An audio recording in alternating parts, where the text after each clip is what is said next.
Good morning, good afternoon, good evening, wherever you are. Thank you for stopping by again.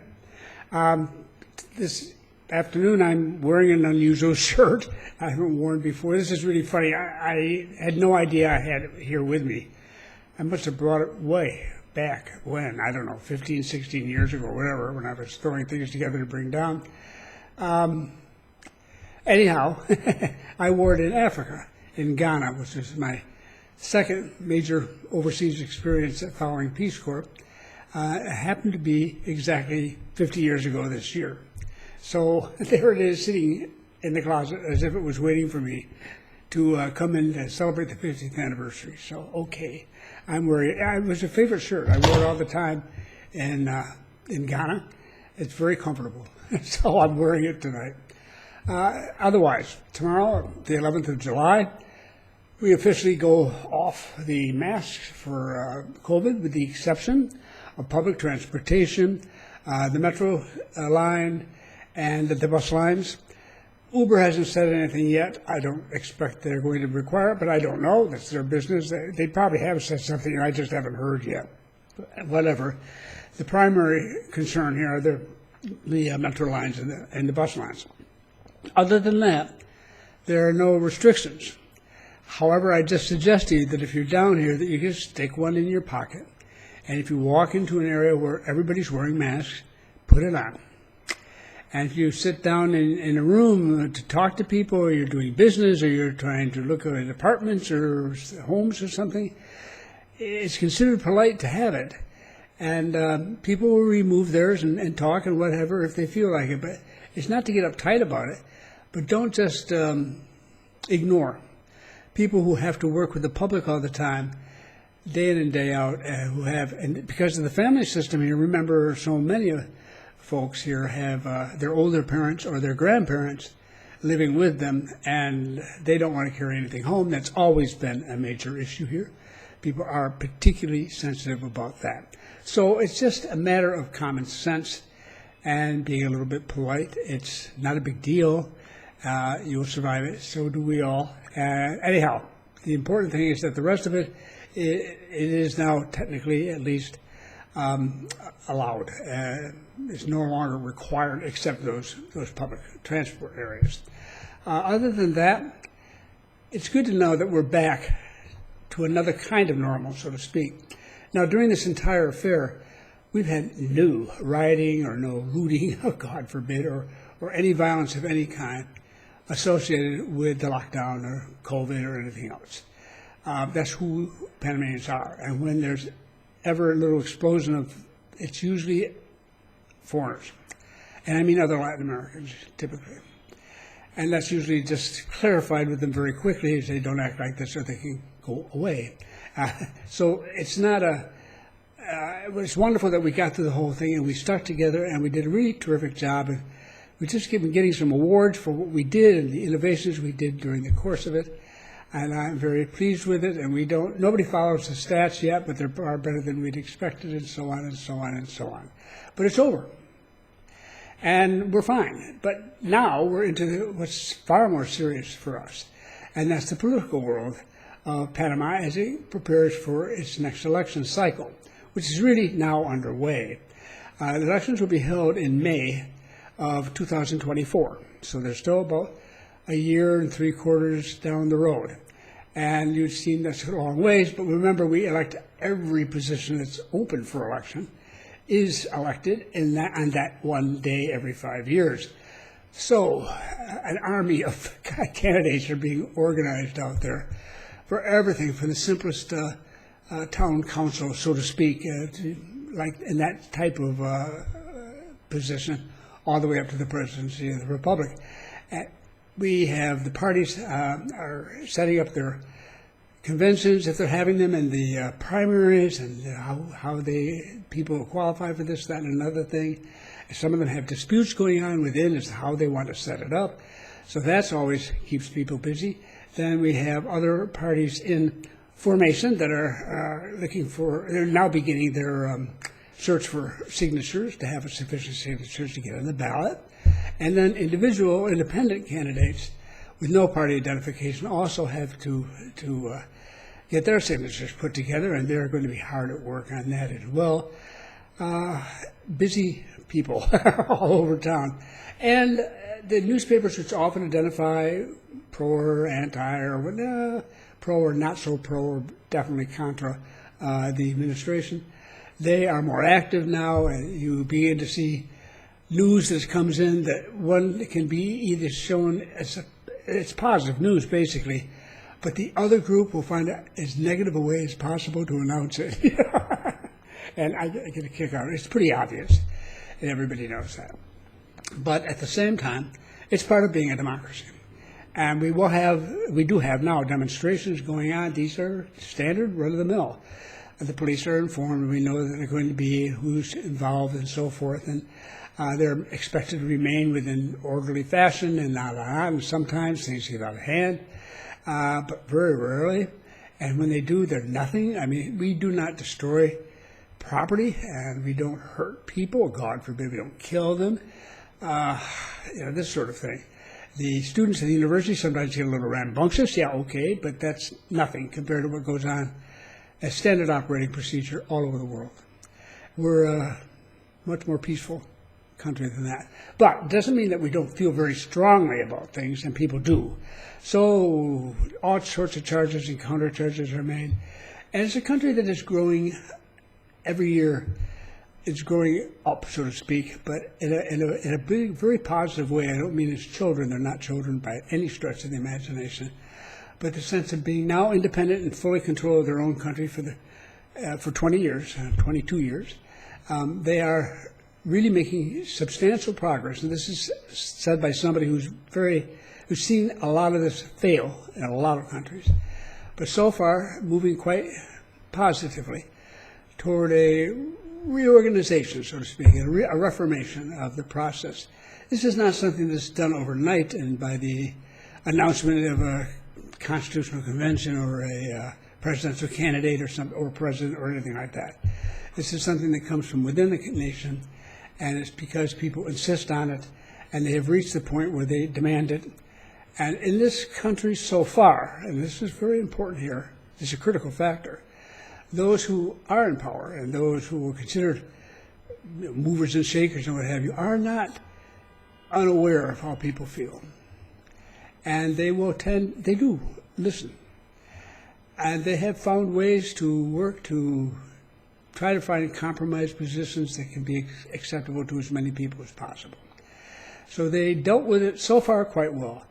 But we need more transparency in government, particularly in financial matters and things of this sort. People are making issues about that, and so on. And people want subsidies for high gasoline prices, for example, and some subsidies have been allowed for public transport and things of this sort. But again, it's the kind of controversy you have on how much do you spend and can we afford it and all this business, and it's a very open discussion. And all of this is going on now. And it's going to continue to go on until the elections are held in May. And once again, I have great confidence. This is the 5th time I've been through this. Election day will dawn, and everybody will line up at the polls and perfectly friendly, get along just fine. They will vote. International observers will pop in and out and run around and so forth and say everything looks fine. And the counting will go on, and we will see everything done on television. And it's just... It's really fascinating. It's a country that takes these things very seriously because it was one failed election in 1989 that led to an invasion and a whole change of everything. And they take it seriously, very seriously, and they do a good job of it. They do a very good job of it. I'm very proud of them. So I'm not worried about that. But it will be noisy from time to time on the way to get there. And that's just the way it is. Let's put it this way. It's noisy everywhere in the world, but it's a lot louder in most nations and a lot more damaging than it is here. So that's good enough for me, all right? So there's where we stand in relationship to that. The president, you may have heard or not. If you haven't, Nito Cortizo, some of you have heard him. You came on, you watched him on when he was streamed and a number of speeches he made. He was diagnosed with a very rare form of cancer and blood cancer, they call it, whatever. The point is that he is just back this weekend from being up in Houston, and it's a very uncommon form of the disease, and they have the specialists for that particular disease who've gone over it with him. All the tests have been taken. They have some tests, still results coming in, but the point is that they're almost complete. And they clearly show that his infection is a low-level infection, and it's not going to in any way disrupt his performance. And he's going to continue right on as President of the Republic. And in 10 years' time, because it's a low level, originally they thought it might be what's called an intermediate level, which is more serious. But at the low level where he is currently operating, a decade from now, he could be in fine shape, but beginning to worry about something going wrong. And by that time, who knows where we'll stand with cancer in this in medicine. I think we've made great strides. But at least that is now known, and we can all get on with our lives. We're a little concerned about him, not because of political partisanship, but because he's the president of the country. And now we'd like to know he's going to be okay, and he is. So that is where we're going to stand at the moment. I'm going to take a break for a second, and I'm going to come right back. Okay, I'm back. I want to talk a little bit about real estate. We've been working with people over the last few weeks, both from North America and South America and Europe. Let me put it this way. I don't talk very much about it. I don't make a big deal about it. I've hardly ever mentioned it, as a matter of fact. But as some of you do know, I put together this thing called a Metro Match project. It's not that fancy, but it's simple and straightforward. If you don't know what I'm talking about, if you go to retirementwave.com, the website, I'll put a link to it below, you can read all about it there.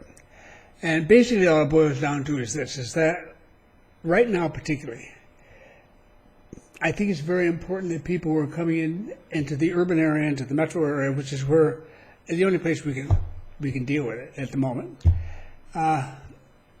There's a tendency amongst the real estate people really want to sell, okay?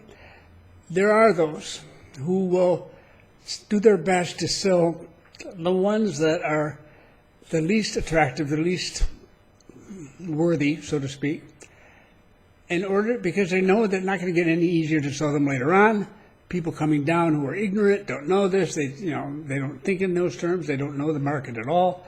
So they think maybe this is ordinary and normal and can purchase it. I hate that.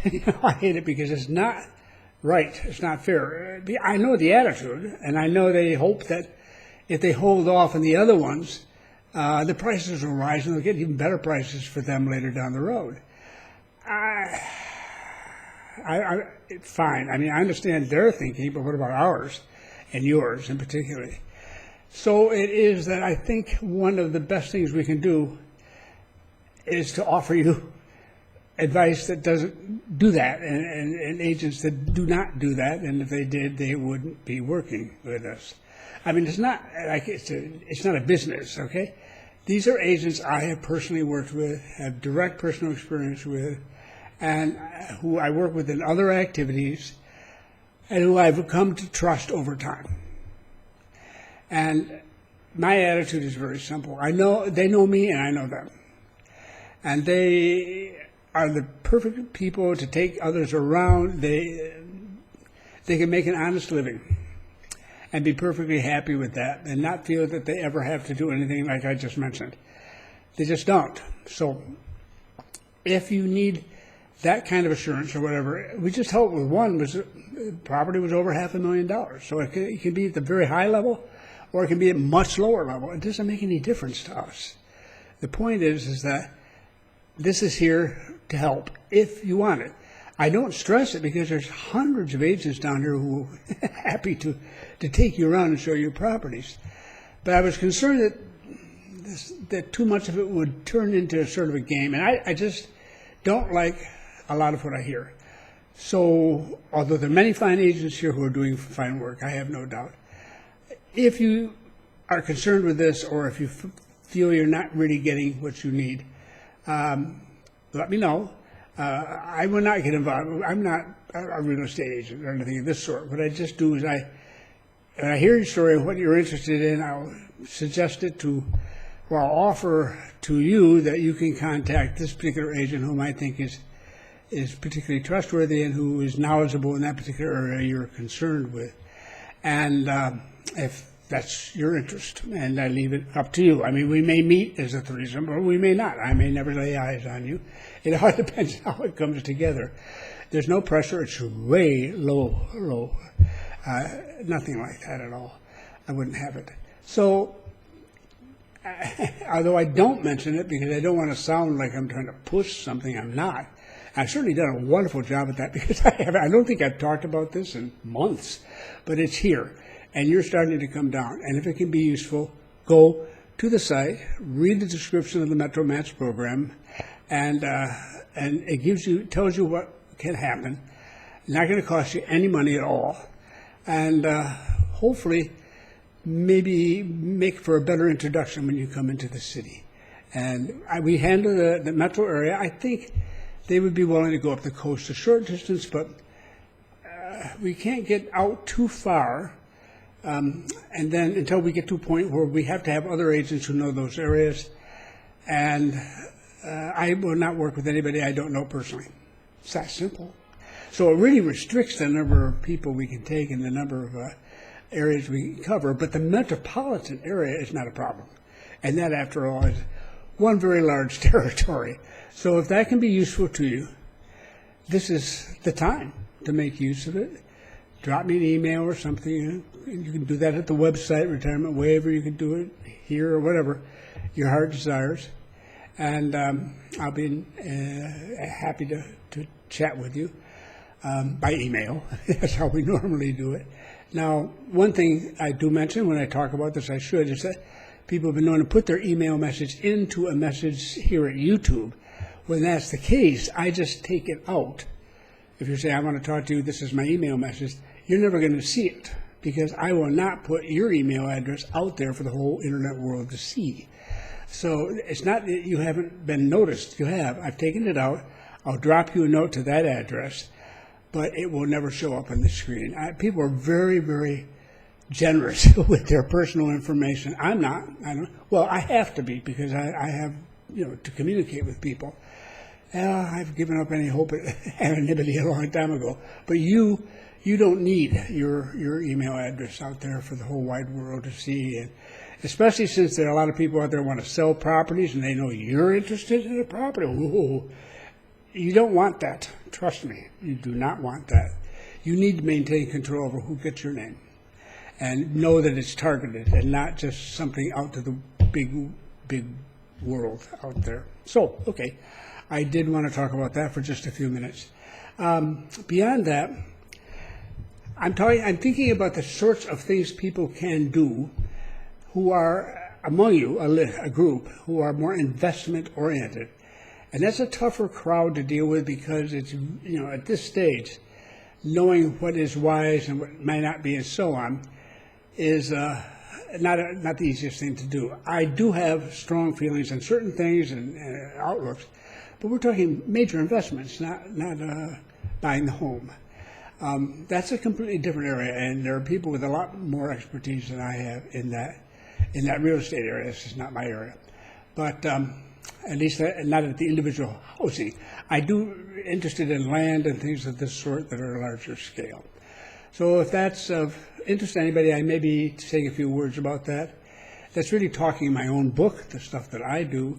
But again, I'm seeing things I'm not terribly comfortable with. So I may just share it with you at some point in time because there may be enough of you who are interested in getting beyond that level who really do need to hear more about how you enter a market like Panama with the idea of doing something fairly large scale or larger scale that is over a period of years, for example, whatever it may be.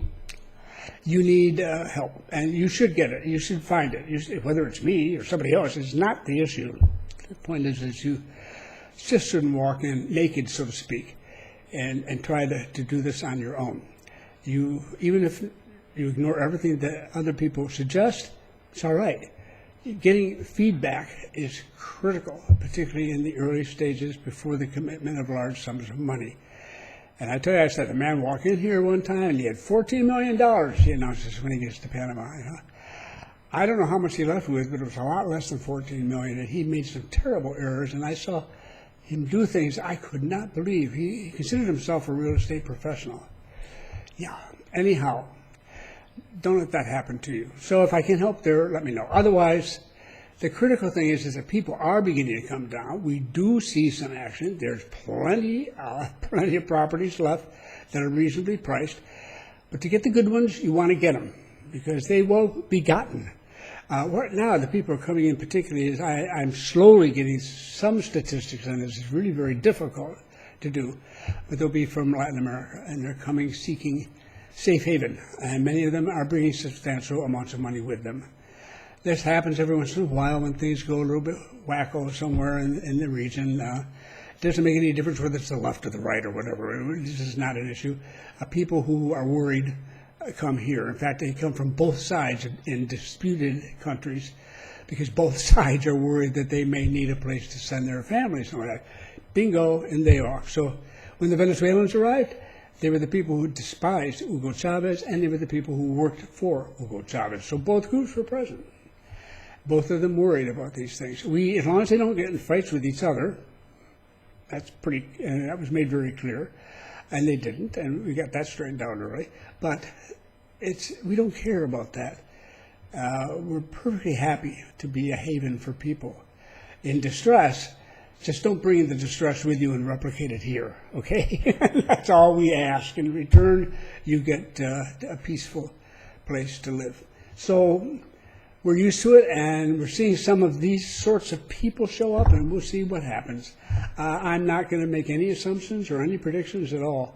It is a very strange and unusual world out there, as I'm sure you probably noticed, and who knows what the future holds.